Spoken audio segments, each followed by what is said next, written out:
Hello అండి అందరికీ. ఈరోజైతే నేను మీ ముందుకు ఒక ప్రోడక్ట్ హానెస్ట్ రివ్యూ ఇద్దామని చెప్పి వచ్చేసాను. సో ఇదైతే chemist at play body wash అనమాట. ఇదైతే మంచిగా ఎక్స్ఫోలియేట్ చేస్తుంది అండ్ దీని గురించి నేను చెప్పాలనుకుంటున్నాను. యాక్చువల్లీ ఒక బాటిల్ అయితే ఆల్మోస్ట్ అయిపోయింది అండ్ దీన్ని నేను బై 1 అండ్ గెట్ 1 ఫ్రీలో తీసుకున్నాను. అండ్ ఇది సెకండ్ టైం అనమాట తీసుకోవడము. నాకైతే చాలా నచ్చింది. ఓకే, ఒకసారి టెస్ట్ చేద్దాము ఎలా ఉంది అని మీకే చూపిస్తాను.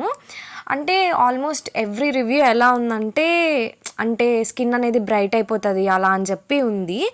బట్ నాకు ఏమనిపించిందంటే ఒక హానెస్ట్ రివ్యూ లాగా నేను చెప్తాను. లైక్ నేనైతే మంచిగా వాడతాను, అంటే డైలీ యూస్ చేస్తాను. అంతగా నాకేం బ్రైటన్ అయినట్టు నాకేం అనిపించదు. లైక్ హైడ్రేటింగ్గా ఉంటుంది అండ్ ఏమైనా లిటిల్ బంప్స్ ఉంటే కనుక స్కిన్ పైన తగ్గిస్తుంది. బట్ ఇన్స్టెంట్ బ్రైట్నెస్ అయితే అసలు రాదు. కాన్స్టెంట్గా యూస్ చేస్తే మేబీ కొంచెం లైట్గా బ్రైట్నెస్ అనేది రావచ్చు. ఓకే బాయ్, నెక్స్ట్ వీడియోతో కలుసుకుందాం. Okay, subscribe.